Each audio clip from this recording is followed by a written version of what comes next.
Hello friend, मैं शिवा डेंडवाल आप सबका स्वागत करता हूं आपके अपने यूट्यूब चैनल नर्सिंग पाठशाला पे। फ्रेंड, अपन बात कर रहे थे राजस्थान सीएचओ, एमपीसीएचओ और सीआरपीएफ के जो भी इंपॉर्टेंट क्वेश्चन बनते हैं उनके ऊपर।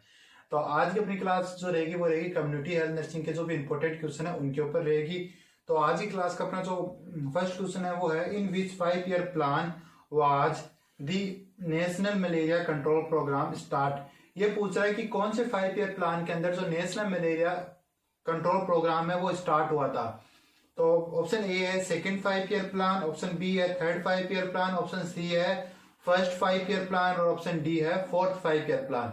तो फ्रेंड अपना राइट आंसर कमेंट कीजिए कि जो नेशनल मलेरिया कंट्रोल प्रोग्राम है, क्या पूछ रहा है फ्रेंड, ये पूछ रहा है नेशनल मलेरिया कंट्रोल प्रोग्राम है वो कब स्टार्ट हुआ था, कौन से 5 ईयर प्लान के अंदर स्टार्ट हुआ था। फर्स्ट ऑफ ऑल तो फ्रेंड अगर बात करते हैं नेशनल मलेरिया कंट्रोल प्रोग्राम कब आया था, 1953 के अंदर आया था। कब आया था फ्रेंड, ये आया था 1953 के अंदर। तो अब अपन लोगों को पूछ रहा है कि कौन से 5 ईयर प्लान के अंदर स्टार्ट हुआ था। तो अपना राइट आंसर क्या रहेगा, राइट आंसर रहेगा ऑप्शन सी, जिसके अंदर दिया गया है फर्स्ट 5 ईयर प्लान। तो अपना राइट आंसर क्या रहने वाला है, राइट आंसर रहने वाला है फर्स्ट 5 ईयर प्लान की जो नेशनल मलेरिया कंट्रोल प्रोग्राम था वो कब आया था, वो आया था फर्स्ट 5 ईयर प्लान के अंदर आया था। ठीक है फ्रेंड, और ईयर की बात करें तो कब आया था, 1953 के अंदर आया था। नेशनल मलेरिया जो कंट्रोल प्रोग्राम है वो 1953 के अंदर आया था। ठीक है फ्रेंड, अब बात करते हैं नेक्स्ट क्लास नेक्स्ट क्वेश्चन की। नेक्स्ट क्वेश्चन क्या कर रहे हैं, when did the urban malaria scheme come into force, कि जो अर्बन मलेरिया स्कीम है वो कब आई थी। ये पूछ रहा है अर्बन मलेरिया स्कीम है वो कब आई थी, ईयर पूछ रहा है। तो ऑप्शन ए कह रहा है 1972, ऑप्शन बी कह रहा है 1975, ऑप्शन सी कह रहा है 1966 और ऑप्शन डी कह रहा है 1971। तो फ्रेंड अपना राइट आंसर है वो कमेंट कीजिए कि जो अर्बन मलेरिया स्कीम है वो कब आई थी, कौन सी ईयर के अंदर आई थी। फ्रेंड अर्बन मलेरिया स्कीम कब आई थी, अर्बन मलेरिया स्कीम है वो कब आई थी। फ्रेंड अपना राइट आंसर कमेंट कीजिए कि अर्बन मलेरिया स्कीम है वो कब आई थी। तो अपना राइट आंसर क्या रहेगा, राइट आंसर रहेगा 1971, ऑप्शन डी। अपना राइट आंसर क्या रहेगा कि जो अर्बन मलेरिया स्कीम है वो कब आई थी, 1971 के अंदर आई थी, 1971 के अंदर आई थी। तो अपना राइट आंसर क्या रहेगा, ऑप्शन डी है वो अपना राइट रहेगा। अब बात करते हैं नेक्स्ट नेक्स्ट क्या कह रहा है, when was the national leprosy eradication programme launch, की जो नेशनल लेप्रोसी, क्या पूछ रहा है, नेशनल लेप्रोसी इराडिकेशन प्रोग्राम है वो कब लॉन्च हुआ था। तो ऑप्शन कुछ इस टाइप से, ऑप्शन ए कह रहा है 1975, ऑप्शन बी कह रहा है 1972, ऑप्शन सी कह रहा है 1981, ऑप्शन डी कह रहा है 1983। तो फ्रेंड अपना राइट आंसर कमेंट कीजिए कि जो नेशनल लेप्रोसी इराडिकेशन प्रोग्राम है वो कब आया था। तो अपना राइट आंसर कमेंट कीजिए फ्रेंड कि नेशनल लेप्रोसी इराडिकेशन प्रोग्राम वो कब आया था। तो अपना राइट आंसर क्या रहेगा, राइट आंसर रहेगा 1983। कब आया था, 1983, ऑप्शन डी है वो अपना राइट रहेगा कि नेशनल लेप्रोसी इराडिकेशन प्रोग्राम वो कब आया था, 1983 के अंदर आया था। ठीक है फ्रेंड, इसी के साथ अपन नेक्स्ट क्वेश्चन की बात करते हैं। नेक्स्ट क्वेश्चन अपना बनता है यहाँ से कि जो नेशनल लेप्रोसी कंट्रोल प्रोग्राम है वो कब आया था। नेशनल लेप्रोसी जो कंट्रोल प्रोग्राम फ्रेंड उसको ही आगे चेंज करके किसके अंदर कन्वर्ट किया गया था, नेशनल लेप्रोसी इराडिकेशन प्रोग्राम के अंदर चेंज किया गया था। तो आपको क्वेश्चन ये भी पूछा जा सकता है कि जो नेशनल लेप्रोसी प्रोग्राम है, नेशनल लेप्रोसी कंट्रोल प्रोग्राम है उसको आगे किसके अंदर चेंज किया गया था। तो नेशनल लेप्रोसी इराडिकेशन प्रोग्राम के अंदर चेंज किया गया था। और नेक्स्ट क्वेश्चन बनता है नेशनल लेप्रोसी कंट्रोल प्रोग्राम वो कब आया था। तो अपना राइट आंसर क्या रहेगा फ्रेंड, ये आया था 1955 के अंदर नेशनल लेप्रोसी कंट्रोल प्रोग्राम। एक बार फिर से रिपीट करते हैं फ्रेंड अपन कि जो नेशनल लेप्रोसी कंट्रोल प्रोग्राम है वो कब आया था, वो आया था 1955 के अंदर। और नेशनल लेप्रोसी इराडिकेशन प्रोग्राम है वो आया था 1983 के अंदर। कब आया था फ्रेंड, 1983 के अंदर, 1983 के अंदर आया था। ठीक है फ्रेंड, जो नेशनल लेप्रोसी कंट्रोल प्रोग्राम है उसको आगे चल के किसके अंदर चेंज किया था, नेशनल लेप्रोसी इराडिकेशन प्रोग्राम के अंदर चेंज किया गया था। ठीक है फ्रेंड, आई होप आप लोगों को क्वेश्चन समझ में आ रहे हैं। अब बात करते हैं अपन नेक्स्ट क्वेश्चन क्या कह रहा है, when was the national AIDS control organisation formed, कि जो नेशनल एड्स कंट्रोल ऑर्गेनाइजेशन है वो कब बनी थी। तो ऑप्शन कुछ इस टाइप से, ऑप्शन ए कह रहा है 1987, ऑप्शन बी कह रहा है 1989, ऑप्शन सी कह रहा है 1992 और ऑप्शन डी कह रहा है 1995। तो फ्रेंड अपना राइट आंसर कमेंट कीजिए कि जो नेशनल एड्स कंट्रोल ऑर्गेनाइजेशन है वो कब बनी थी? अपना राइट आंसर कमेंट बॉक्स में कमेंट कीजिए फ्रेंड कि नेशनल एड्स कंट्रोल ऑर्गेनाइजेशन है वो कब बनी थी। तो अपना राइट आंसर क्या रहेगा? राइट आंसर रहेगा सी, जिसके अंदर दिया गया है 1992 कि नेशनल एड्स कंट्रोल ऑर्गेनाइजेशन है वो 1992 के अंदर बनी थी। फ्रेंड आप लोगों ने नेशनल एड्स जो कंट्रोल ऑर्गेनाइजेशन उसका लोगो देखा होगा। लोगो कुछ इस टाइप से होता है, इस टाइप से लिखा हुआ मिलता है आपको आपकी स्क्रीन के ऊपर। जो नेशनल एड्स कंट्रोल ऑर्गेनाइजेशन है उसका लोगो है वो आप लोगों की स्क्रीन के ऊपर आप लोगों को विजिबल हो रहा है। तो फ्रेंड एक बार जो लोगो है वो भी देख ले, क्योंकि लोगो देखकर भी आप लोगों को क्वेश्चन पूछा जा सकता है कि ये लोगो है वो कौन सी ऑर्गेनाइजेशन का है। तो आपका आंसर क्या रहेगा कि ये नेशनल जो एड्स कंट्रोल ऑर्गेनाइजेशन है, नेशनल एड्स कंट्रोल ऑर्गेनाइजेशन है, उसका लोगो ये क्या करती है? ये जो एड्स है ये क्या करती है फ्रेंड? ये जो एड्स है उसको कंट्रोल करने के लिए प्लानिंग और प्रोग्राम है वो ऑर्गेनाइज करती है। ठीक है फ्रेंड, अब बात करते हैं नेक्स्ट क्वेश्चन की। नेक्स्ट क्वेश्चन क्या कह रहा है? नेक्स्ट क्वेश्चन पूछ रहा है आप लोगों को कि when was the national tuberculosis programme launch, कि जो नेशनल ट्यूबरकुलोसिस प्रोग्राम है वो कब लॉन्च हुआ था? तो फ्रेंड आप लोगों की स्क्रीन के ऊपर ऑप्शन है। ऑप्शन ए कह रहा है 1958, ऑप्शन बी कह रहा है 1962, ऑप्शन सी कह रहा है 1966, ऑप्शन डी कह रहा है 1954। तो अपना राइट आंसर कमेंट कीजिए फ्रेंड कि जो नेशनल ट्यूबरकुलोसिस प्रोग्राम है वो कब लॉन्च होता है। तो अपना राइट आंसर कमेंट कीजिए फ्रेंड। तो फ्रेंड अपना राइट आंसर कमेंट कीजिए कि जो नेशनल ट्यूबरकुलोसिस प्रोग्राम है वो कब आया था। ये पूछ रहा है नेशनल ट्यूबरकुलोसिस प्रोग्राम। ठीक है फ्रेंड, और एक आता है review of national tuberculosis programme. तो जो नेशनल ट्यूबरकुलोसिस प्रोग्राम है वो कब आया था फ्रेंड? वो आया था 1962 के अंदर। और रिव्यू ऑफ ट्यूबरकुलोसिस प्रोग्राम की बात की तो वो कब आया था? वो आया था 1992 के अंदर। मतलब जो नेशनल ट्यूबरकुलोसिस प्रोग्राम है उसको रिव्यू किया गया था 1992 के अंदर।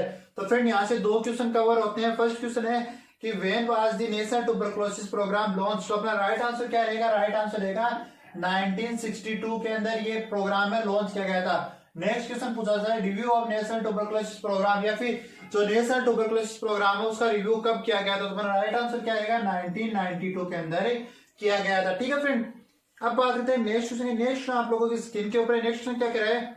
World mental health day celebrate.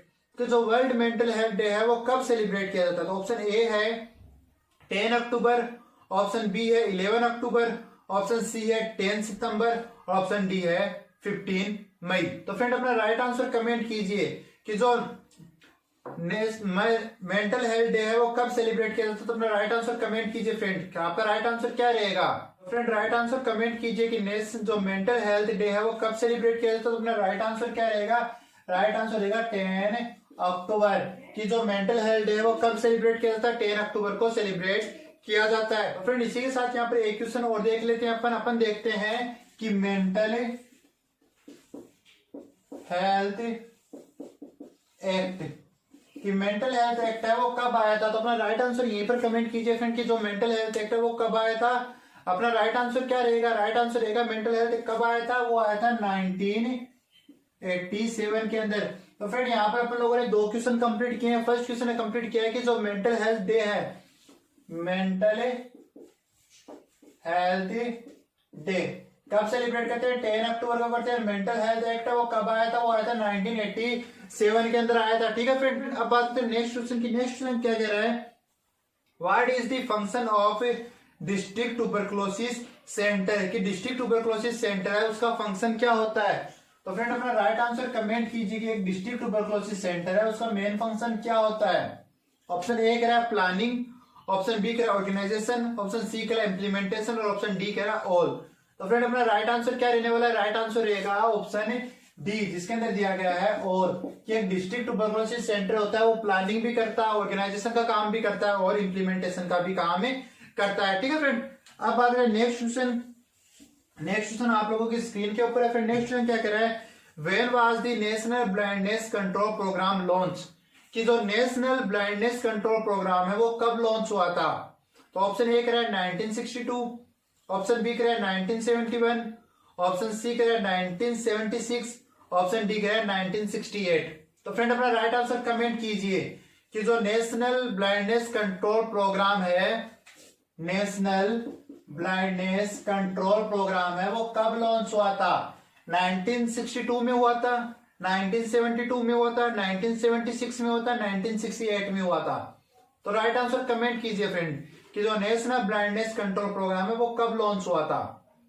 तो आपका राइट आंसर क्या रहेगा कि जो नेशनल ब्लाइंडनेस कंट्रोल प्रोग्राम वो हुआ था 1976 के अंदर है, लॉन्च हुआ था। ऑप्शन सी है वो अपना राइट रहेगा। ठीक है फ्रेंड, अब बात करें नेक्स्ट की। नेक्स्ट क्या करा है, when was the goitre control program run, कि जो गोइटर कंट्रोल प्रोग्राम है वो कब स्टार्ट किया गया था? अपन लोगों को पूछा गया है गोइटर कंट्रोल प्रोग्राम के लिए। तो ऑप्शन ए करा है 1962, ऑप्शन बी करा है 1968, ऑप्शन सी करा है 1970, ऑप्शन डी करा है 1974। तो अपना राइट आंसर कमेंट कीजिए फ्रेंड कि जो गोइटर कंट्रोल प्रोग्राम है वो कब लॉन्च हुआ था। तो राइट आंसर कमेंट बॉक्स में कमेंट कीजिए फ्रेंड, गोइटर कंट्रोल प्रोग्राम कब लॉन्च हुआ था। तो अपना राइट आंसर रहेगा गोइटर कंट्रोल प्रोग्राम है वो लॉन्च हुआ था 1962 के अंदर।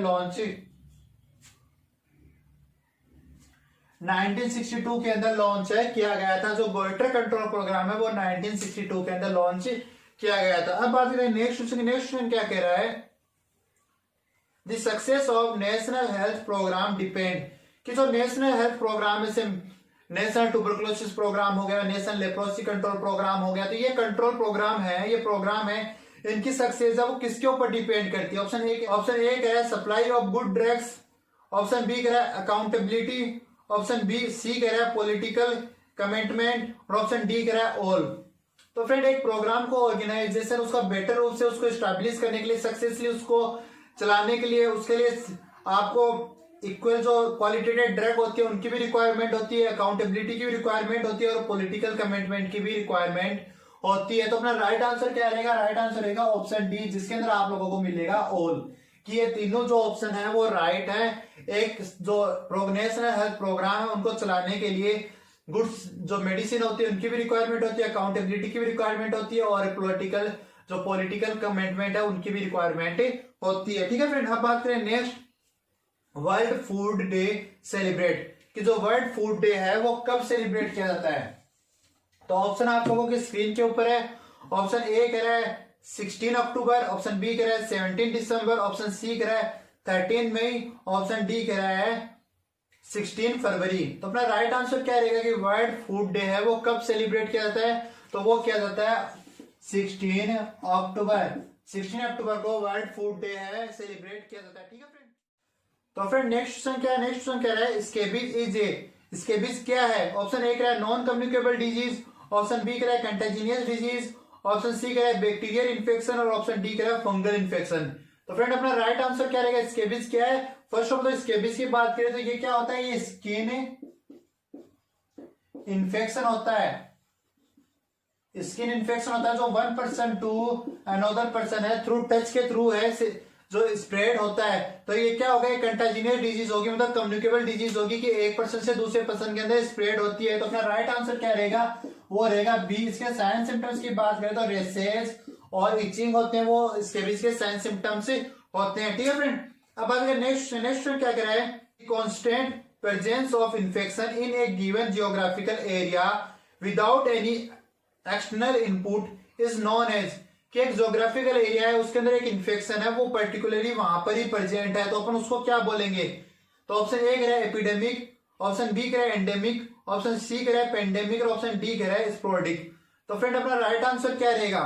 फ्रेंड इससे पहले मैंने आप लोगों को एपिडेमिक, एंडेमिक, पेंडेमिक और स्पोरेडिक के मीन्स के बारे में समझाया था। एक बार फिर से मैं आप लोगों को चारों जो भी टर्म्स है उनके बारे में वन बाय वन एक्सप्लेन कर देता हूं। तो फर्स्ट ऑफ ऑल अपन बात करते हैं स्पोरेडिक की।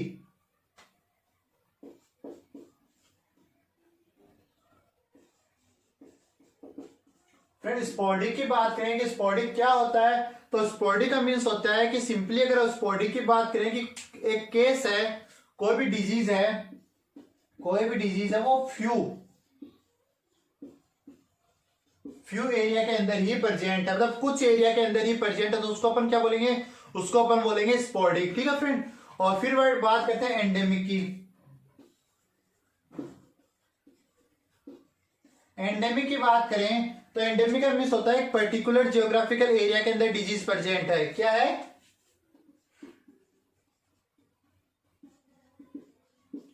पर्टिकुलर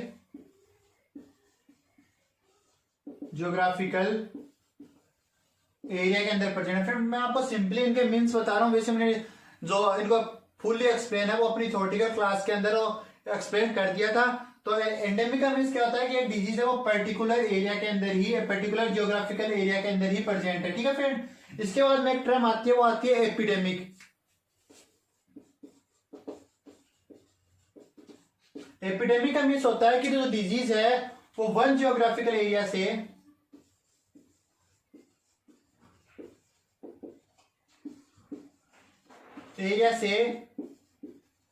अनदर ज्योग्राफिकल एरिया में स्प्रेड हो रही है।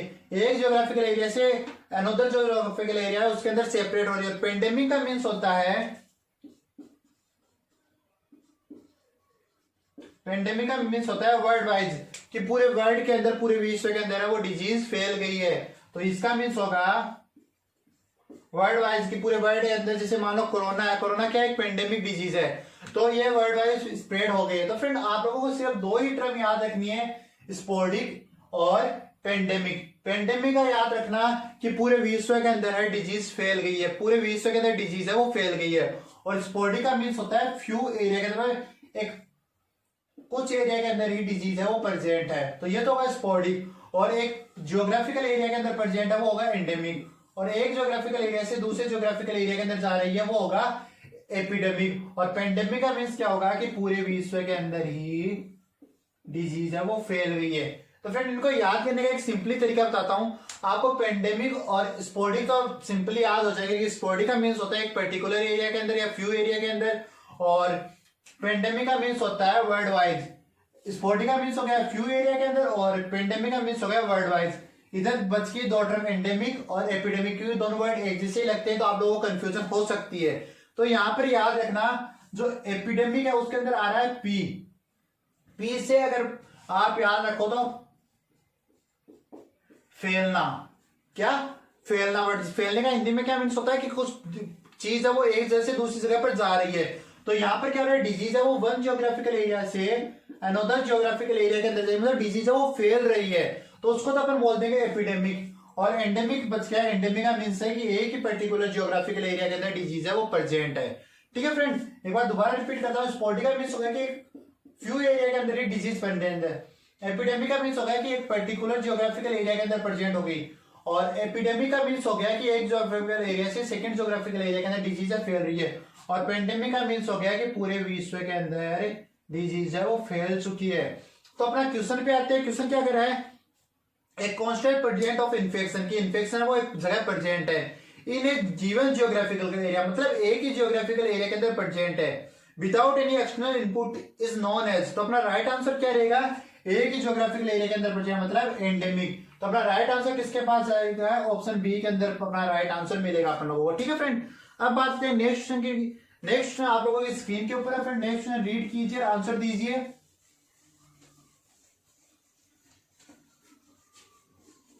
तो फ्रेंड नेक्स्ट क्वेश्चन को रीड कीजिए और उसका आंसर कमेंट बॉक्स में कीजिए फ्रेंड, कि क्या है आंसर, क्या होगा नेक्स्ट क्वेश्चन क्या। नेक्स्ट क्वेश्चन क्या कह रहा है, the continuous systematic collection analysis and interpretation of health related data needed for the planning implementation and evaluation of public health practice is known as.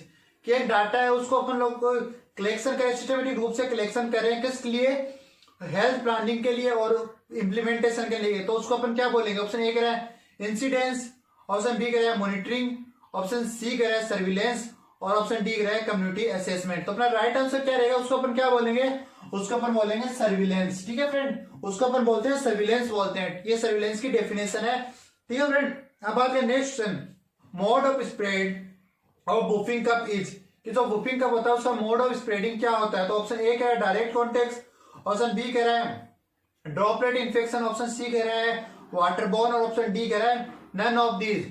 तो फ्रेंड अपना right answer क्या होगा, वुफिंग कफ होता है उसका मोड ऑफ ट्रांसमिशन क्या होता है, एक रेस्पिरेटरी डिजीज है, इसका जो मोड ऑफ ट्रांसमिशन क्या होगा वो होगा बाई ड्रॉपलेट इन्फेक्शन। तो अपना राइट आंसर रहेगा वो रहेगा बी, कि जो वुफिंग कफ है वो किससे फैलता है, वो ड्रॉपलेट से फैलता है, ठीक है फ्रेंड। तो फ्रेंड अब बात करते हैं नेक्स्ट, तो फ्रेंड अब बात करते हैं नेक्स्ट क्या रहा है, immunity acquired through natural infection is, कि एक इम्यूनिटी है वो अपन लोगों को इन्फेक्शन के होने के बाद मिल रही है, तो अपन उसको क्या बोलेंगे? तो ऑप्शन ए कह रहा है आर्टिफिशियल इम्यूनिटी, ऑप्शन बी कह रहा है हार्ड इम्यूनिटी, ऑप्शन सी कह रहा है natural active immunity, option D कह रहा है स्पेसिफिक ह्यूमन इम्यूनिटी। तो फ्रेंड एक बार बात कर लेते हैं अपन इम्यूनिटी के बारे में।